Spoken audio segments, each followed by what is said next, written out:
반갑습니다.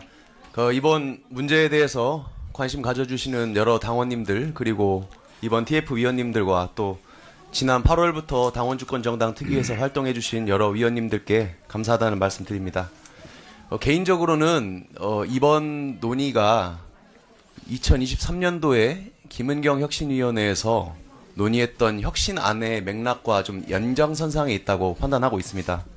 그때 김은경 혁신위 때도 당원주권 강화 그리고 대의원제 개편에 대해서 의논했었고 1인 1표제 이야기가 있었는데 이제 그 당시에는 그 당시도 그렇고 저도 얼마 전까지 평당원이었고 평당원이다 보니까 당 내에서 의원님들 사이에 어떤 논의가 뒤에서 이루어졌는지까지는 모르지만 겉에서 혁신안을 보기에는 상당히 설득력 있는 내용이라고 생각을 했고 그래서 오늘 토론을 준비하면서도 그 당시 김은경 혁신위의 혁신안을 많이 또 참고하고 검토했다는 점을 먼저 말씀드리겠습니다.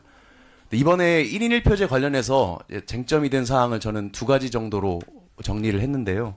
첫 번째는 1인 1표제를 해서 대의원제가 사실상 지도부 선출 과정에 폐지가 되면 그동안 보정받아왔던 전략지역이라고 하는 취약지역, 약세지역을 어떻게 배려해서 보완할 것인가 라는 문제가 하나 있고 두 번째는 대의원과 권리당원이 사실상 차이가 없어지는데 이 대의원들의 권한이나 역할을 어떻게 다시 정립할 것인가 이게 두 번째 문제라고 생각을 합니다.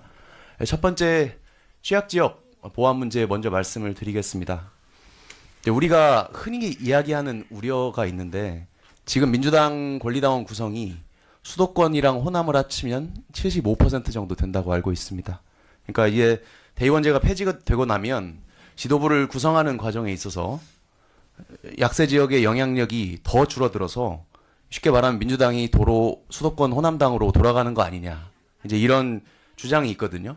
그래서 이런 말을 들어보면 그럴듯한데 지난번 여러 차례 전당대회 결과를 보시고 실제로 한번 이런 일이 현실에서 일어났는지 한번 생각을 해보시면 좋겠습니다. 같이 한번. 그동안에 우리 민주당에서 수도권과 호남에 당원의 쏠림 현상, 편중 현상이 있었기 때문에 그동안에 지도부가 구성되는 데 있어서 지역 대표성이 무너졌다 이런 사례를 보신 적이 있었는지 한번 저도 묻고 싶은데요.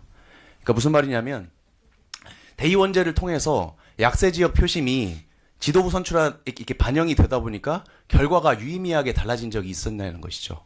그러니까 당대표가 선출이 됐을 때 당대표가 강세 지역에서는 표를 강하게 받았는데 약세 지역에서는 별로 못 받아서 이 사람이 당대표가 됐다든지 거꾸로 약세 지역에서는 굉장히 강하게 선호되는 후보인데 수도권이나 호남에서 이 사람을 밀어주지 않아서 당대표 선출이 좌절됐다든지 혹시 그런 케이스를 보신 적이 있는지 모르겠습니다. 실제로 예, 제가 말씀 좀 드리고 할까요? 예.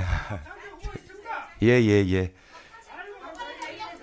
그래서 이제 당원 투표 결과와 대의원 투표 결과가 차이가 나는 거랑 지금 이야기하는 권역별로 결과가 차이가 나는 걸 좀 다르게 보셔야 되는데 그러니까 영남이나 수도권이나 호남이 서로 다른 방향으로 이렇게 당선자를 만들어낸 사례를 사실 저는 개인적으로 찾기가 어려웠거든요. 그래서 특정 지역의 약세 지역이 대의원의 그 표 가중치가 적어진다고 해서 당대표나 최고위원 선출 결과가 뒤집어지는 결과가 현실에서는 실증적인 데이터는 없는데 이제 그럴 수도 있다라는 가정적인 이제 우려를 하시는 걸로 저는 생각하고 있습니다. 제가 말씀 계속 드리겠습니다. 예, 정해진 시간이 있고요. 한 10분에서 15분 정도가 맞습니까? 10분이요? 예. 아니, 이 토론의 정의가 뭡니까, 성격이? 약세 지역을 1대1이면 정해놓고 그거를 알려주게 무식행위를 하시는 거예요? 아닙니다. 네. 말씀 다 듣고 하시 말씀 중이니까 말씀 중이잖아요. 말씀 중이잖아요. 앉아주세요. 앉아주세요. 예. 예. 지금 정해진 토론자가 토론을 하고 있는데 우리 당원 여러분들이 끼어드시면 안 되죠. 그러니까 충분히 토론자의 말씀을 듣고 나서 여러분께 기회 드립니다. 마지막에 플로어 토론 기회를 드릴 테니까 플로어 토론 드릴 테니까 중간에 끼어드는 일은 없었으면 좋겠어요. 네, 박지원 최고위원 계속 말씀해 주세요. 예, 계속 말씀드리겠습니다. 그래서 약세 지역에 대한 지역 대표성 보완을 그러면 대의원 투표 가중치로 꼭 해야 되는가 이제 이런 의문이 있는데요. 이제 대표성 보완을 하는 방법이 여러 가지가 있는데 표의 등가성을 훼손하지 않는 방식으로도 일단 가능하다라는 생각이 들고, 만약에 지도부, 최고위원이나 이런 지도부 구성에 약세 지역을 포함시켜야 된다라고 하면 현재 규정상으로도 활용 가능한 규정은 있습니다.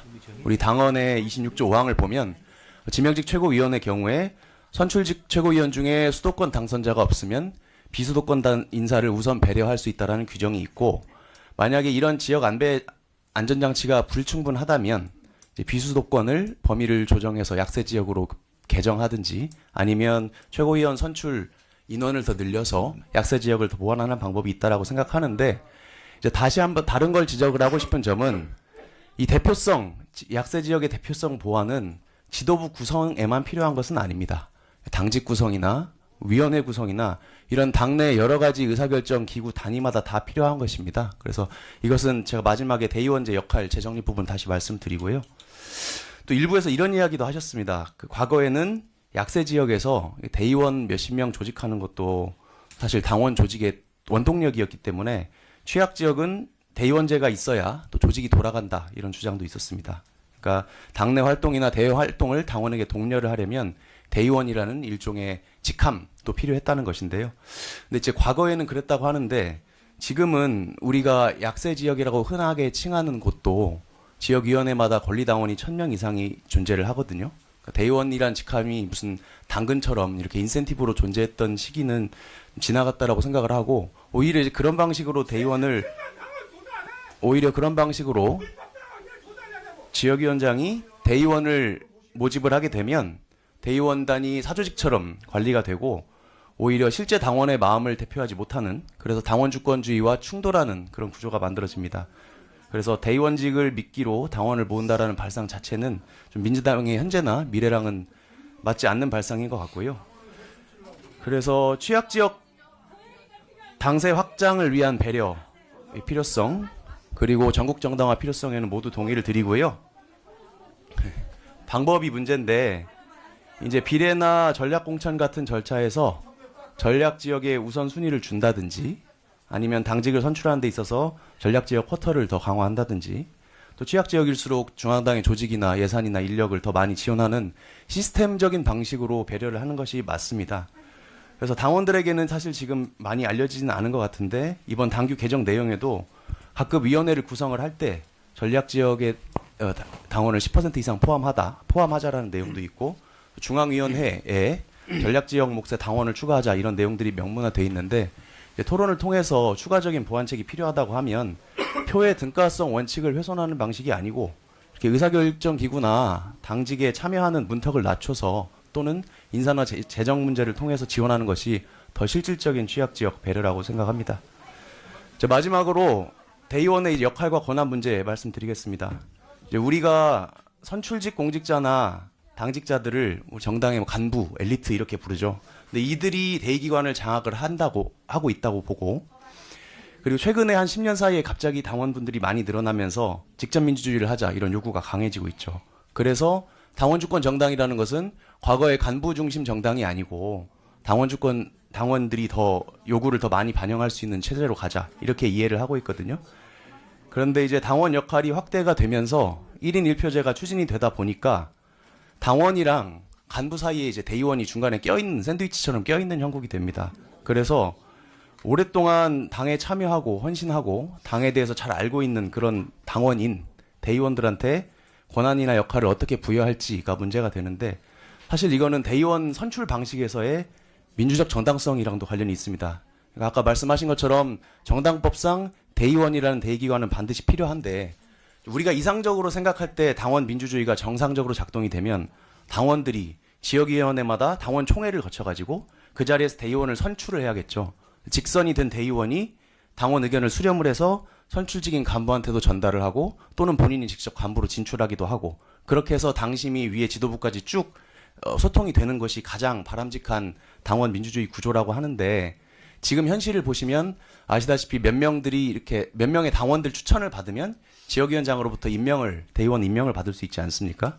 뭐 지역마다 상황은 다르겠지만 굉장히 잘 홍보해서 문자도 보내고 공고기간도 길게 주고 해서 대의원을 폭넓게 모집하시는 곳도 있지만, 뭐 공고 기간을 굉장히 짧게 한다든지 아니면 지역위원장 측근만 사전에 정보를 알아서 아름아름 모집해가지고 신청해서 임명받는다든지 이런 현상이 생기면 사실 대의원들이 지역위원장의 거수기 역할만 하게 되고 실제 당원들의 민의를 수렴하는 기능이 약해지게 되는 문제가 발생을 하죠. 그래서 그때 23년도에 김은경 혁신안에서 대의원제와 권리당원 투표를 1대1로 만들려면 당원들이 대의원을 선출하도록 직선제를 하자 이렇게 동시에 이야기를 했던 것으로 전 이해를 하고 있습니다. 그래서 대의원들을 당원들이 직접 선출을 하고 그 다음에 그 대의원들이 주요 당내 의사결정기구인 중앙위원회나 당무위원회에 일정 비율 이상 참여를 할 수 있게 강제를 하자, 의무화하자 이런 논의가 있었거든요. 그러니까 대의원들이 이 정도로 직접 선출될 정도로 민주적인 정당성을 가졌다고 하면 이제 대의원 총회도 의무화시키고 가령 지역위원장 같은 간부한테 대의원들이 면담을 요청을 하면 무조건 면담에 응하도록 의무화를 할 수도 있고 아니면 정책에 대한 의견도 대의원들한테 상시적으로 묻고 투표하게 할 수 있고 그러니까 원래 대의민주주의가 이야기하는 그 수기를 통한 당심 수렴 역할을 대의원제가 제대로 할 수 있게 되는 것이죠. 근데 이런 것은 사실 굉장히 본질적이고 장기적인 과제이기 때문에 당장 뭐 이번 주 금요일까지 이게 논의가 완성되기는 저는 쉽지 않을 거라고 생각하지만 이번에 논의 불씨가 지펴진 만큼 우리가 만약에 대의원제를 유명무실하게 하지 않고 정말로 유지해서 내실화를 하려고 하면 어떤 내용을 담아야 될지 장기적인 관점에서 같이 후속 논의가 계속 이어지면 좋겠다는 말씀 드립니다. 이상입니다.